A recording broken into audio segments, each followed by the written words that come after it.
Well, my friends, they've done it at last.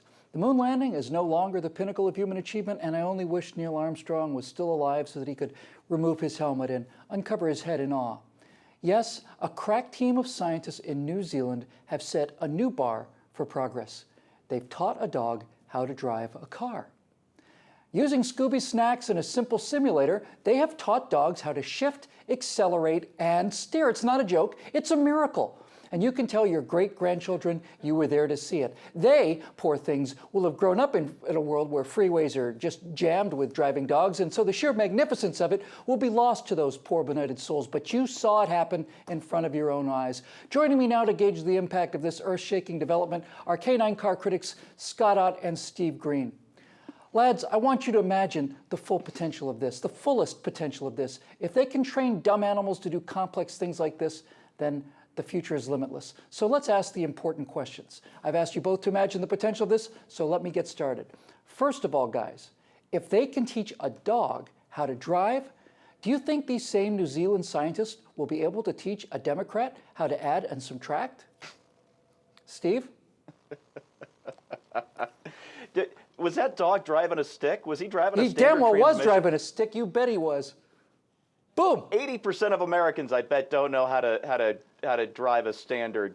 Oh, that's just, I'm so proud of that dog. You know what? I spend a lot of time working on the internet, and when I say working, I mean I spend a lot of time watching YouTube videos. Shh, don't tell Roger. So I wasn't surprised by the dog who could drive. I've seen video of a monkey riding a goat. I've seen a dog riding a pig. I've seen skateboarding kitties. You name it. If it's ridiculous and outlandish and useless, it's on the internet, and I've seen it, and I've never seen a Democrat who could do math. No. Never. Not one. Same question for you, Scott. If we're spending $1 and of that we're borrowing 46 cents, do you think it might be possible through the judicious application of snacks, or maybe handing dollar bills out for every time they got it right on a little board or something? Do you think it would be possible to teach progressives how to add and subtract, and so they could figure out the fundamental math problems that they're failing at to get us into this kind of trouble? Well, first of all, this is even more miraculous than you indicate, because not only did they teach a dog to drive, they taught him to drive on the wrong side of the road. Consult the video and you'll notice that.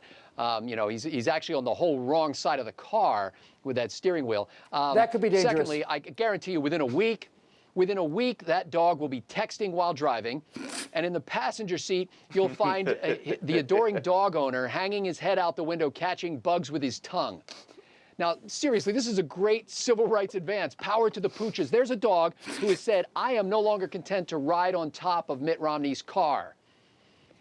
Well I do have to say that there's the biggest problem, really, is that among canine drivers, tailgating is epidemic. And I can just see him saying, sorry, officer, I was just trying to sniff her bumper. In answer to your question, Democrats don't add, taxpayers add. Democrats subtract. All right, Steve, we've got this new bar in science, so what's your challenge? What's your if they can teach a dog to drive challenge for Scott and my humble self? I have tears. Scott gave me real tears. You know what? If they can teach a dog to drive, why can't they teach the parents in the giant SUVs in the parking lot of my son's elementary school how to park? You put the truck between the lines and then you stop.